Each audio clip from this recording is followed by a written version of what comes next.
All right, let's do this.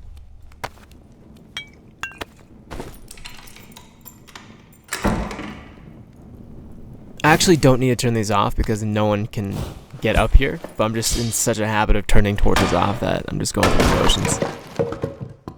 Alright, now there is a spawn through this door, so we want to be aware of that.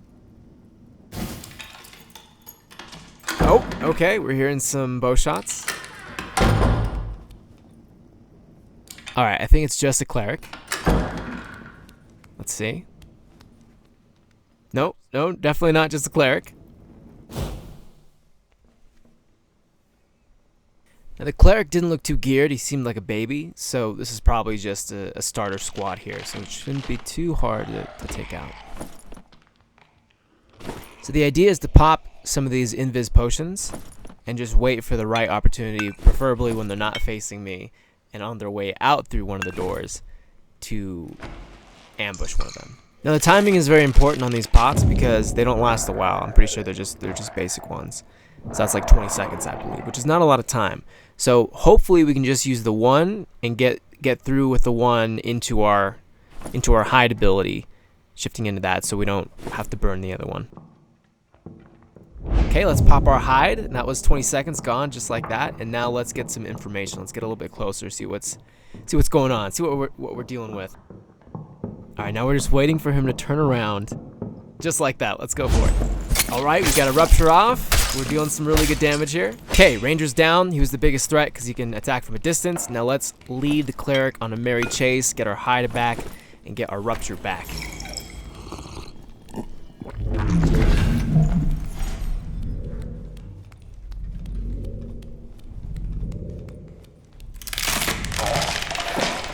So let's get all these skeletons riled up, and then at some point we can use our hide ability to de-aggro, put all the aggro on him, pop back out of stealth, and hopefully finish the job. Oh man, I want him to get just like a little bit closer to the center here. Oh yeah, he's taking some arrow shots, maybe some skeleton warrior hits there.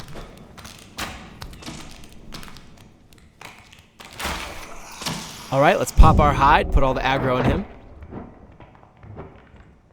Alright, let's go for it. Oh shit. I didn't realize he was fucking one shot. God damn. I didn't even have rupture proc. That's insane. Now we pop that blue potion so that we could take out the skeleton archer without sustaining too much damage. As a rogue, when you're fighting skeleton archers, you're almost always going to take some damage, so it's worth it bringing in 1 or 2 blue pots at least, if you can, right? Just to help mitigate that damage and help you clear rooms that much easier. We're using our offhand stiletto dagger to stab, that downward stab motion, because that's dealing way more damage than the rapier would. Rapier is great for range.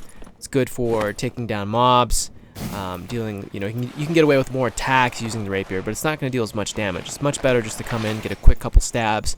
Also with combat, that's your main opening move. You want to try just to get in real close, behind them, preferably. Stab them with a stiletto a bunch of times, get a rupture off. If you have backstab, great. If you have ambush, oh my god, a campfire and a surgical kit. Oh, Jesus, let's go. But anyway, with those perks, even better. And then use the rapier to kind of dance with them, dealing in this chip damage, stabbing them here and there. And when you can, if you need to close out the kill, move in with the stiletto. That's kind of like how you want to view combat. Alright, let's move deeper in the dungeon. I probably shouldn't be closing these torches off just because there's already kind of a lot of darkness around me. This makes it a little too obvious, so that's just something to keep in mind, but it's alright. Let's avoid the floor traps. We want to keep the amount of damage we're taking to an absolute minimum. Healing is very expensive. It's hard to come by, so let's be careful of that. Okay. Hi. What's going on? Hello there, Mr. Fighter. I procced that hide way too quickly. Like, that was way too soon. I should wait till he opens the door, until I hear the clinging of him opening the door to proc that, but it's alright. Okay, he does have a friend who's a ranger. That's a bit annoying. A fighter just by himself is kind of hard to deal with just because he has sprint, so he can catch you. It's harder to evade him. With the ranger slowly sinking arrows into your back while you're trying to fight, it's a little difficult. Even if they have starter gear, it can be a little difficult. So let's try to avoid him and then maybe see if we can link up with them later in the dungeon and try to take advantage of them being out of position, maybe fighting some mobs, something like that.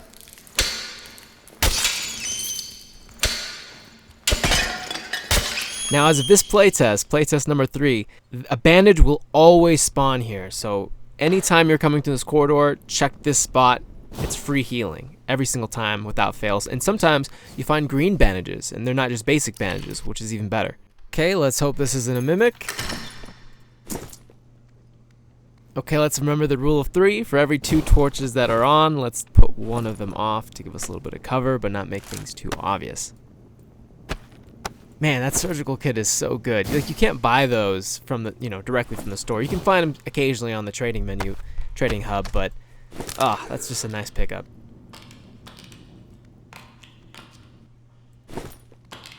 If you know you're gonna have to engage in some PvP, it's good to proc the rupture early. That way, if you get into a spot where you have to hide quickly, and you don't really have time to quickly push rupture and then press hide, like it's like you have to go into stealth right then and there, then you have the rupture already procced. Now you got to remember that when you do have rupture on, your hands glow purple, and that's extremely easy to see in the dark. Like, you will be so visible. So only do this if you plan on going into stealth relatively soon. That's when you want to kind of pop rupture, just so that it's ready to go. Then when you exit stealth and you attack, like, you have it on. It's bonus damage.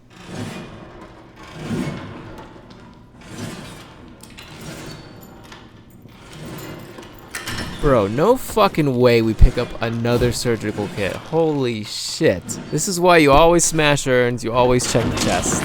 You just never know what you're gonna get. Want to tunnel those fucking skeleton archers. They are such a pain in the ass. The most dangerous threat.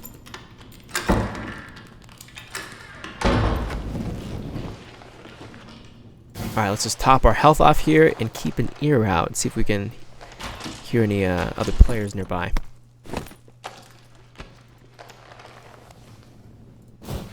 Alright, we'll leave that torch on, otherwise it'll be way too obvious.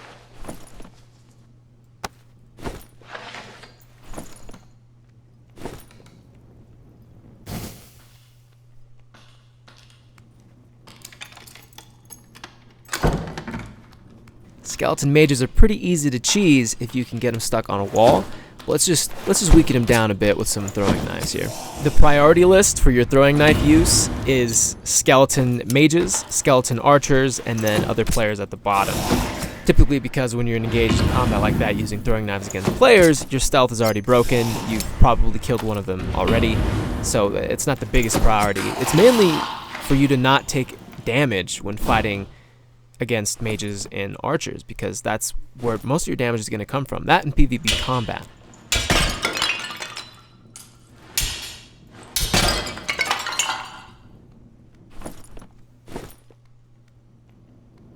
So I am fine locking this area down in darkness just because it's such a big open space. If there's rangers or something, I'd rather have a bunch of darkness to fall back to, force them to have to take out their torches. That means breaking their aim on me. But that's all good. That's more worth the reward of people, coming through and maybe seeing, oh shit, somebody might be here. It's better. It's better that way. Okay, so people did come this way. They might be nearby. Let's be careful and listen.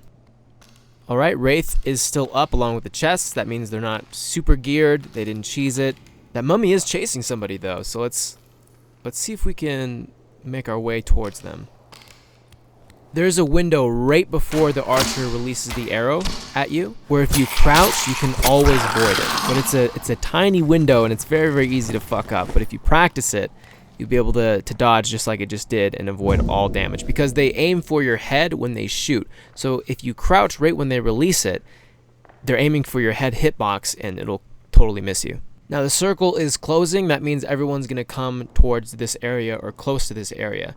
So we proc that hide just to de-aggro everything, and now we're gonna listen and see what's going on.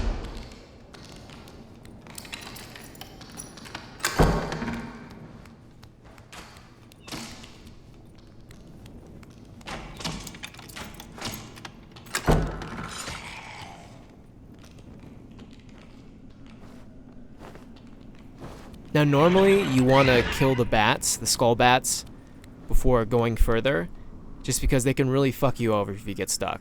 Oh hey look, a portal. Thanks whoever opened that. Let's get out of here. Sell your lanterns, keep the explosive bottles. Alright, thank you so much for watching this video. I hope it was entertaining, hope you enjoyed yourself. Before we end, I just want to give a big shout out to all of my patrons. Thank you guys so fucking much. You are awesome. I want to make this my full-time thing that I do. I want to give you guys epic videos, informative videos where you learn some new stuff, or it's just funny and you have a good time and you enjoy yourself, and you get to kill 10 minutes here or 20 minutes there. Thank you. You guys are supporting me in doing this. I love you guys. You fucking rock. And hey, if you did enjoy this video, please consider becoming a patron. The link is in the description below. It really helps. Thanks guys so much for watching. I'll see you in the next one.